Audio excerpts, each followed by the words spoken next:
నమస్కారः మహోదయ. అమ్మ మహోదయ, అమ్మ నమస్తే. విపంచ్యా గాయంతి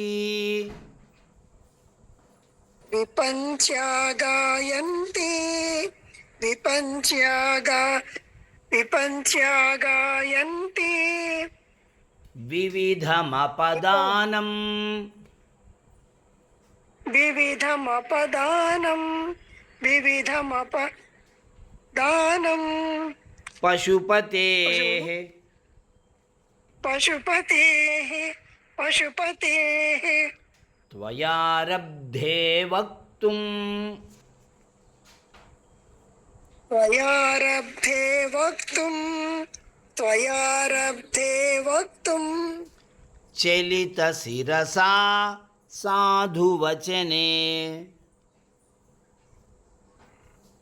చలితశిరసా సాధువచనే చలితశిరసా సాధువచనే త్వదీయైర్మాధుర్యైః త్వదీయైర్మాధుర్యైః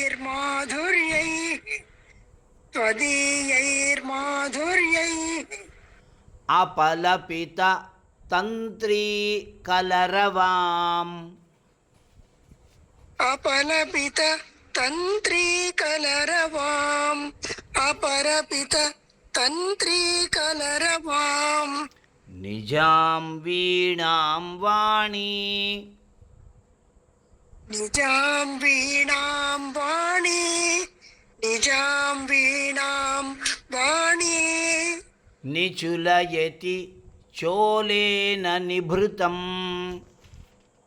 నిచుళయతి చోళేన నిభృతం నిచుళయతి చోళేన నిభృతం. ఉత్తమమాన్య. ఇక్కడ ధన్యవాదాలు. జగద్గురువులు మరొక విషయాన్ని తెలుపుతున్నారు మనకి. సరస్వతి అమ్మవారు ఈ పార్వతీ అమ్మవారి యొక్క ఆస్థానంలో కూర్చొని పశుపతే ఆ మహాదేవుడైనటువంటి పరమేశ్వరుని యొక్క వివిధ లీలలను గురించి విపంచ్యా గాయంతి వీణను మీటుతూ పాడుతూ ఉందట. ఆడ సరస్వతి అమ్మవారు వీణను మీటుతూ శివలీలలను పాడుతూ ఉన్నారు. శివుడు ఏ విధంగా హాలాహల భక్షణ చేశాడు, దక్షయజ్ఞాన్ని వినాశం చేశాడు లాంటి లీలలన్నీ పాడుతూ ఉన్నారు. పార్వతీదేవి ఆనందంగా వినుకుంటూ కూర్చొని ఉంది. ఆవిడకి చాలా సంతోషం అనిపించి చలిత శిరస తల ఊపేస్తూ ఉంది. తల ఊపేస్తూ సాధువచనే ఒక మంచి మాటల్ని చెప్పడానికి త్వయారబ్ధే నీవు మొదలుపెట్టావమ్మా అంటూ అమ్మవారితో చెప్తున్నాడు. ఓ తల్లి, ఓ ఆదిపరాశక్తి, నీవు సరస్వతీదేవి పాడినటువంటి శివలీలలను గురించి విని తలలు ఊపుతూ రెండు మంచి మాటలు చెప్పడానికి నువ్వు మొదలు పెట్టేసరికి త్వదీయైర్మాధుర్యైః నీ మాటల యొక్క మధురిమలు అమ్మవారు మాట్లాడడం మొదలుపెట్టేసరికి ఎంత తీయగా ఉందో, ఎంత చక్కగా ఉందో. వెంటనే సరస్వతీదేవి ఏం చేసింది? నిజాం వీణాం వాణి తన యొక్క వీణని చోళేన నిచుళయతి చోళేన నిభృతం వెంటనే తన దగ్గర ఉన్నటువంటి ఆ గవిసెన గుడ్డతో, గవిసెన గుడ్డ అంటారు వీణను కప్పివేసేటువంటి దాన్ని, చోళం అంటారు సంస్కృతంలో. ఆ చోళేన ఆ వీణను కప్పివేసేటువంటి వస్త్రంతో నిభృతం పూర్తిగా ఆ వీణని దాచివేసేసిందట. అంటే సరస్వతీదేవి ఏం చేస్తుంది? ఈశ్వరునికి సంబంధించినటువంటి అనేక రకాలైనటువంటి ఆయన విజయగాథల్ని చెప్తూ ఉంది. త్రిపురాసుల్ని సంహారం చేసినటువంటి వాడు, దక్షయజ్ఞాన్ని ధ్వంసం చేసినటువంటి వాడు, పాల సముద్రంలో అమృతం కోసం చిలికినప్పుడు ఏర్పడినటువంటి హాలాహలాన్ని భక్షించి అందరినీ సంరక్షించిన వాడు. ఇలా ఆయన యొక్క కథలని చెబుతూ వీణ వాయిస్తూ ఆవిడ గాయంతి పాడుతూ ఉన్నది. ఆవిడ పాడుతూ ఉన్నటువంటి సమయంలో ఆమెకి పార్వతీదేవికి వింటూ వింటూ చాలా సంతోషం కలిగి ఆవిడ తల ఊపుతూ మధ్యలో ఒక 2 మాటలు చెప్పిందట ఆవిడ. త్వయారబ్ధే వక్తుం చలిత శిరసా సాధువచనే.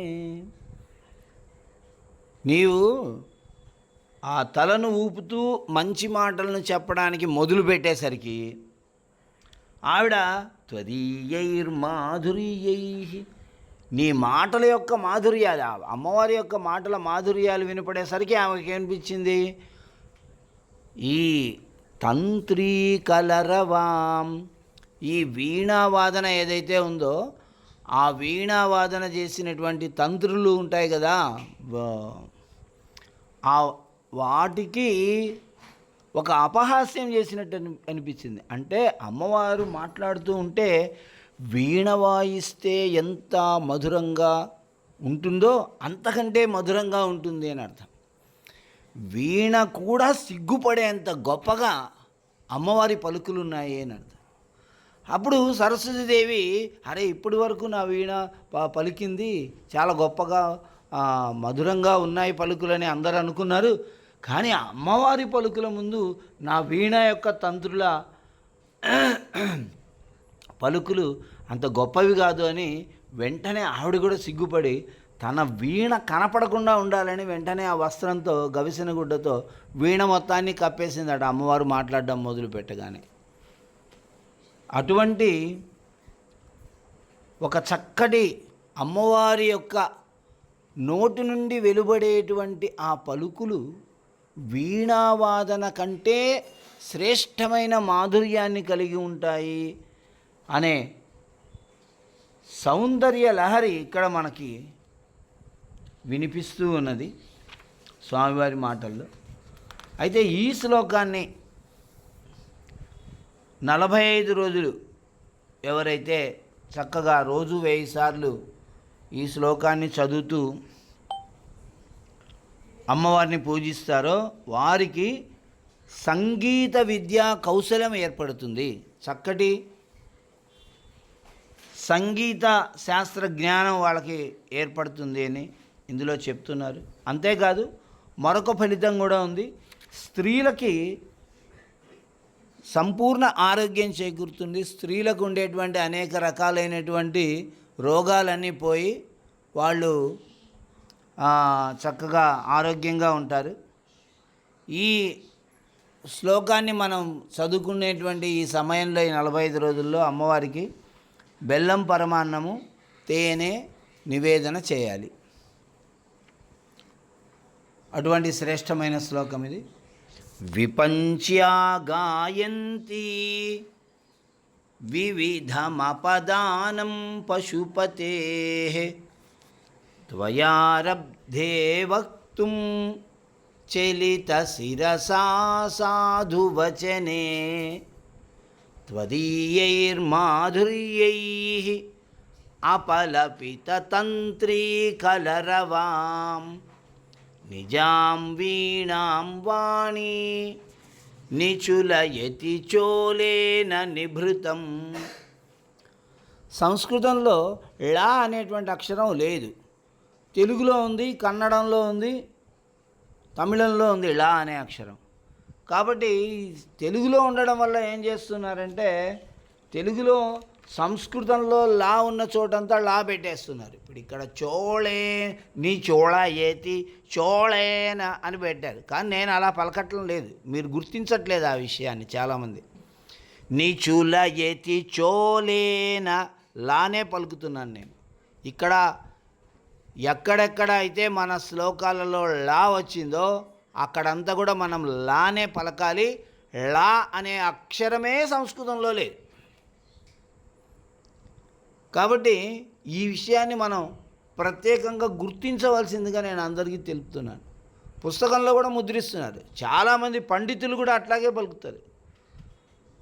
లాని లా అని పలకడం, ఫాని ఫా అని పలకడం. ఫలం అంటారు. ఫా అనే అక్షరమే లేదురా బాబు, భాషలోనే లేదు అసలు. తెలుగులో కానీ సంస్కృతంలో కానీ ఫా అనే అక్షరం ఎక్కడుందో చూపించండి అంటే మళ్ళా పలకరు. మనం నేర్చుకునేటువంటి అక్షరాల్లో ఎక్కడా అలాంటి అక్షరం మనం పలకటం లేదు అని. కాబట్టి ఇలాంటి అక్షర జ్ఞానం అనేది మనం తెలుసుకుంటూ ఈ శ్లోకాలు నేర్చుకోవాల్సినటువంటి అవసరం ఉంది. శ్రీమాత్రే నమః.